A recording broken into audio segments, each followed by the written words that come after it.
Twongeye kubashimira kandi twongeye kubaha ikaze bakunzi ba Ruyenzi TV, amahoro y'Imana akomeze kubana namwe. Nizere ko mumeze neza, nizere ko mukomereye mu Mwami Yesu, Imana ikomeje kubarinda kandi ikomeje kubitaho, izina ry'Imana rihabwe icyubahiro. Komeje kwihanganisha cyane abantu bafite ibibazo hirya no hino bitandukanye, harimo ababa babuze ababo, harimo ababa barwaye, harimo ababa bafite ibibazo bitandukanye. Muri iyi si niko bimera, nkomeje kubihanganisha kandi mbakomeza mbabwira ko ku Mana honyine ariho hari umunezero, ku Mana honyine ariho hari ubuhungiro, ku Mana honyine niho hari ibyiza biturutse mu gihugu cyo mu ijuru. N'ububwiriza bivuze neza ngo hari igihe cyo kurira n'igihe cyo kubabara, kandi uyu munsi bishobora kuba ari bibi ariko ejo bigahinduka bikaba byiza, cyangwa se uyu munsi bishobora kuba ari byiza ejo bigahinduka bikaba bibi. Iyi si niko imeze, iyi si niko iremye, niko nyine bigomba kugenda, ariko iyo wiringiye Yesu, iyo wiringiye Imana, byose arabigushoboza kandi ugasohoka muri ibyo bihe bikomeye birimo umubabaro ukabisohokamo amahoro. Haleluya, Yesu nashimwe cyane. Ndongera kandi gushimira abantu bakomeje kudutera inkunga, bakora subscribe, batera komenti, basharinga ibi biganiro, ijambo ry'Imana rikamamara ku isi yose. Nkomeza gushimira cyane abantu bakomeje kuduhamagara, baduha ibitekerezo, batwungura inama mu izina rya Yesu Kristo. Imana ibaha umugisha kandi ibagure mu buryo bw'umwuka ndetse no mu buryo bw'umubiri. Haleluya, Yesu nashimwe cyane. Uyu munsi rero tugiye gusengera mu byiciro bitatu. Hari ibyo Imana yashyize ku mutima, uburyo nabushyize mu byiciro bitatu, uburyo wasengamo Imana ugasubizwa. Nabishyize mu byiciro bitatu, uburyo butatu wasengamo Imana ugasubizwa. Yesu nashimwe cyane. Hari uburyo bwa mbere ni ukuyoborwa n'Imana. Haleluya. Uburyo bwa kabiri ni ugusaba Imana imbaraga. Uburyo bwa gatatu ni ugusaba impinduka mu buzima bwawe bwa buri munsi. Haleluya, Yesu nashimwe cyane. Mbere y'uko rero twinjira muri uwo mwanya, tugiye kubanza gusenga Imana, duha Imana ikaze na karibu, kuko burya kuyoborwa n'Imana nibyo biranga abana b'Imana. Turagushimiye Uwiteka Nyiringabo Imana, turagushimiye ko uri Imana idukunda kandi kuri Imana itwitaho uko bwije n'uko bukeye. Turagushimiye ko uri urukundo kandi udukunda utitaye ku byaha ndetse n'ibicumuro byacu. Izina ryawe nirihabwe icyubahiro. Nkomeje gusengera abantu bakomeje gukurikira Ruyenzi TV, mbasabiye umugisha, mbasabiye amahoro aturuka mu gihugu cyo mu ijuru. Ndabasengera rero muri uyu mwanya tugiye kubana nawe, reka wururuke nkubere mikoro, wirangururire nk'Imana, kandi ibyo wambwiye kubwira ubwoko bwawe ntihagire na kimwe nongera cyangwa ngire icyo ngabanyaho. Tuguhaye ikaze na karibu Mwuka Wera, tuguhaye ikaze na karibu Uwiteka Imana, tuguhaye ikaze na karibu Yesu Kristo, ni mu izina ryawe ryera Yesu, amina. Haleluya, Yesu nashimwe cyane. Muri ubu buryo rero butatu navuze bwo gusengamo Imana, nuzajya ubusengamo Imana buri munsi, mu gihe cyose ugiye gusenga Imana buri munsi, ni ukuri uzahindurirwa ubuzima, uzabona impinduka mu buzima bwawe. Haleluya, Yesu nashimwe cyane. Twinjire ku isengesho rya mbere, harimo kuyoborwa n'Imana. Haleluya, Yesu nashimwe cyane kandi Yesu nahabwe icyubahiro. Rero kuyoborwa n'Imana, isengesho wasenga ushaka kuyoborwa n'Imana, twarisanga mu Migani 3 umurongo wa 5 kugeza ku murongo wa 6. Isengesho ryo kuyoborwa n'Imana twarisanga mu Migani 3 murongo wa 5 kugeza ku murongo wa 6. Reka tuhasome twumve icyo hatubwiye. Haravuze ngo wiringire Uwiteka n'umutima wawe wose, we kwishingikiriza ku buhanga bwawe, uhore umwemera mu migendere yawe yose, nawe azajya akuyobora inzira unyuramo. Haleluya. Uburyo bwiza rero wasengamo Imana usengeye muri iri sengesho, wasenga Imana uvuga ati Mana yanjye, sinshaka kugenda njyenyine muri uru rugendo. Haleluya. Ukabwira Imana ikakuyobora mu rugendo unyuramo, mu nzira izo arizo zose unyuramo. Haleluya. Ukabwira Imana ngo iguhe imbaraga zo kuyoborwa mu rugendo urwo ari rwo rwose unyuramo, ikuyobore mu byiza, ye kukuyobora mu bibi. Imana ikwambika imbaraga mu rugendo urimo. Haleluya. Ngo Imana iguhe, abantu bakurikiye Ruyenzi TV, Imana ibahe kuyoborwa nayo mu rugendo murimo, mu rugendo murimo urwo ari rwo rwose. Haleluya. Buri muntu wese asaba imbaraga zo kuyoborwa n'Imana mu rugendo arimo, kuko umuntu yiyoboye yagwa, waca mu nzira mbi. Ariko iyo wemeye Imana akaba ariyo ukuyobora, Imana ikuyobora inzira nziza, kandi iyo nzira yakuyoboyemo ivamo umusaruro. Haleluya.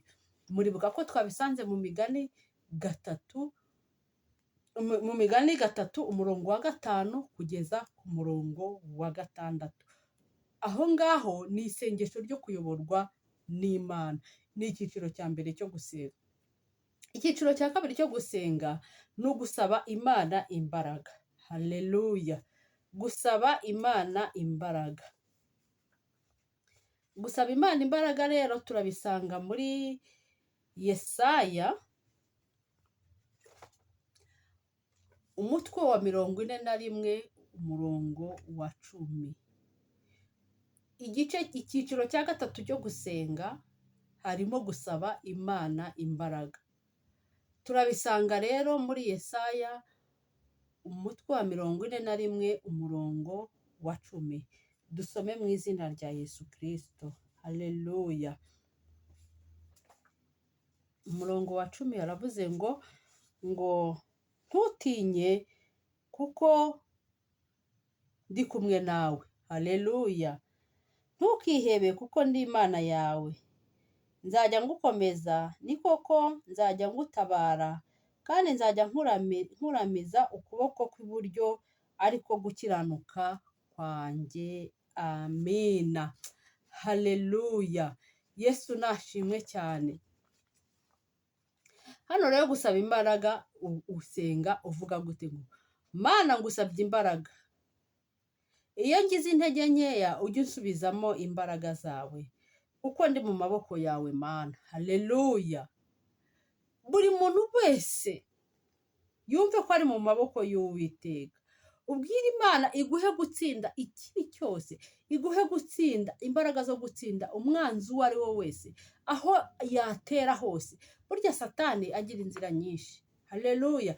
Satani ashaka kugutegera mu rugo rwawe, Satani ashaka kugutegera mu kazi kawe, Satani ashaka kugutegera mu nshuti zawe, Satani ashaka kugutegera ahantu hatandukanye. Ariko iyo usabye Imana imbaraga, haleluya, uko byagenda kose Imana iguha imbaraga zo gutsinda buri kigeragezo cyose Satani yakugabaho, buri gitero icyo ari cyo cyose Satani yakugabaho.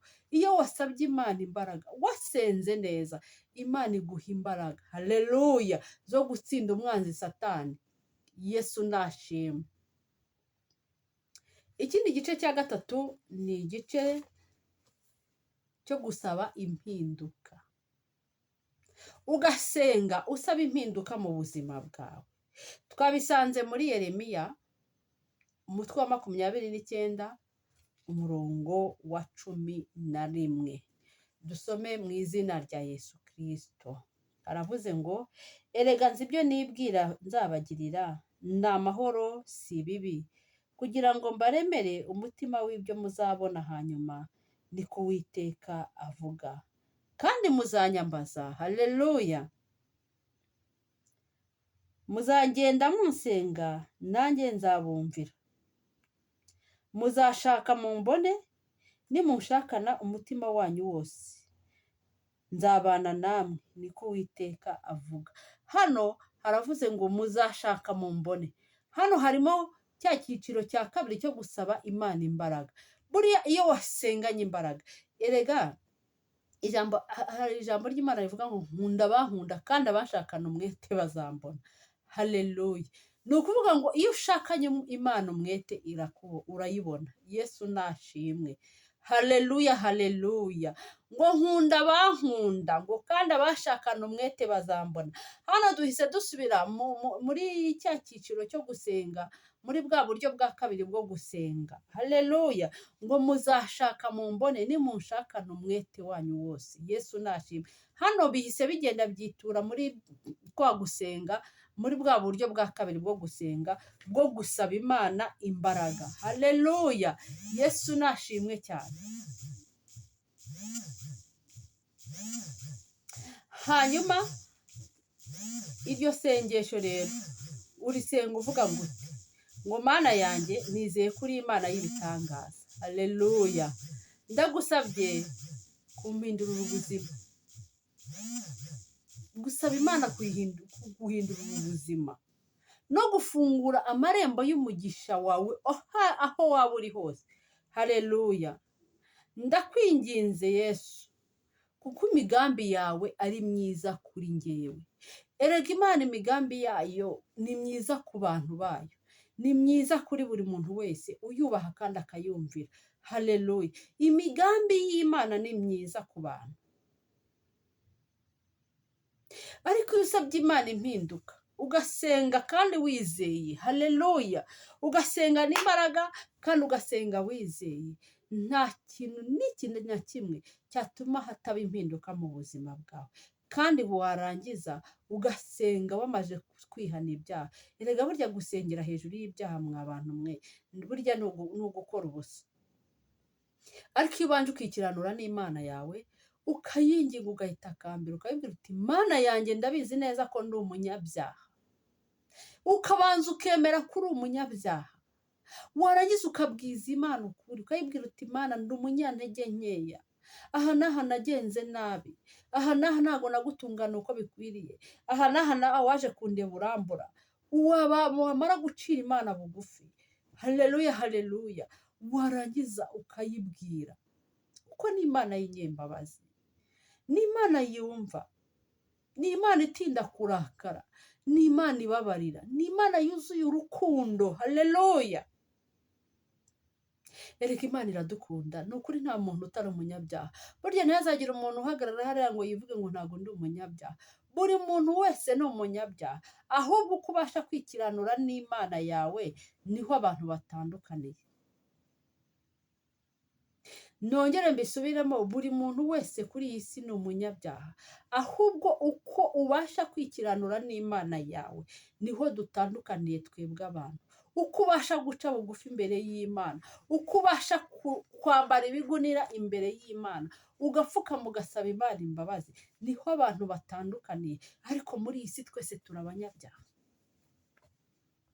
Haleluya. Ntihazagira umuntu uhagarara hariya ngo avuge ngo ni intungane. Nta ntungane iriho kuri iyi si. Ahubwo ukuntu ugiye imbere y'Imana ugaca bugufi niho dutandukaniye. Haleluya. Yesu nashimwe.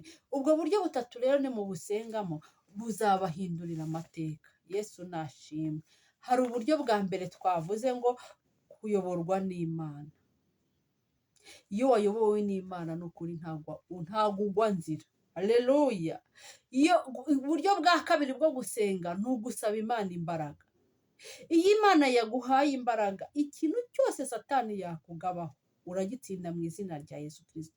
Ikigeragezo icyo ari cyo cyose Satani yashaka kuguturamo, mu kwihangana mu mbaraga Imana yaguhaye uragitsinda. Haleluya. Uburyo bwa gatatu bwo gusengamo Imana ni ugusaba impinduka. None twabwirwa n'iki niba usenga niba nta mpinduka iza mu buzima bwawe? Haleluya. Yesu nashimwe. Tugomba gusenga Imana kugeza hahandi impinduka iza mu buzima bwawe. Nawe ubwawe ukavuga uti kabisa nasenze Imana iranyumva, hari icyo Imana yankoreye. Yesu nashimwe cyane. Rero buriya gusenga gusenga ugatereta Imana. Imana rega nayo ikunda keya. Haleluya, Yesu nashimwe. Imana ikunda keya. Iyo waterese Imana ukayibwiza ukuri, ukayemera, ukayibwira ko uri umupfapfa n'umupfayongo wayo, ni ukuri nta gushidikanya Imana irururuka ikaza ikakubabarira, kandi ikaza igasubiza ibisubizo byawe byose ku murongo hatabuzeho na kimwe. Bakunzi ba Ruyenzi TV Show, mbifurije gusengera muri ubu buryo butatu. Buri munsi uko usenze ujye usengera muri ubu buryo butatu. Ni ukuri muzambwira ko hari impinduka. Ndabizi neza ko bakunzi ba Ruyenzi TV hari igihe muzambwira ko ubu buryo butatu bwo gusengeramo bwabafashije, kandi hari impinduka yaje ku buzima bwanyu. Haleluya. Mbifurije imbaraga ziturutse mu gihugu cyo mu ijuru. Mbifurije gukomeza gusigasirwa n'Imana yacu. Haleluya. Mbifurije amahoro yo mu mutima. Reka nongere mbasengere, dushime Imana kubw'uyu muburo Imana iduhaye wo gusengeramo, kugira ngo ize yururuke ibane natwe. Ndagushimiye Uwiteka Imana, ngushimiye ko uri uhoraho, ngushimiye ko uri umurengezi mwiza, ngushimiye ko uri umutabazi. Ndakwinginze Uwiteka Imana ngo abakunzi ba Ruyenzi TV wururuka ubane nabo, ubashoboze kugusenga, ubahe imbaraga, ubahe kuyoborwa nawe, ndetse Uwiteka Imana ubahe impinduka mu buzima bwabo, ubahindurira amateka Kristo, kandi ubakomereze amaboko. Abarwayi ubakize, abafite ibibazo bitandukanye Uwiteka Imana ni wowe ukemura ibibazo. Abafite intimba n'agahinda ubamare intimba n'agahinda, ubashyireho umubabaro, kandi utange agakiza Kristo. Utange agakiza muri ibi bihe bikomeye, uduhe imbaraga zo kugufata tukagukomeza, uturinde kugenda uko twe twifuza, ahubwo uduhe kugenda uko wifuza. Abantu bakurikiye Ruyenzi TV Show ubakomereze amaboko, kandi ubambike imbaraga, ubakore ku maso, ubayobore uko bakwiye gusenga, ntibakajye basengera mu kigare, ahubwo ubigishe uko bakwiye gusenga, ndetse no kukubaha, ndetse no kukumvira, kandi ubahe imbaraga zo kukwizera ndetse no kukumenya, mu izina ryawe ryera Yesu, amina. Haleluya, haleluya. Yesu nashimwe cyane. Ndabakunda cyane, n'Imana irabakunda cyane. Naho ubutaha mu biganiro nanone, Imana ibahe umugisha.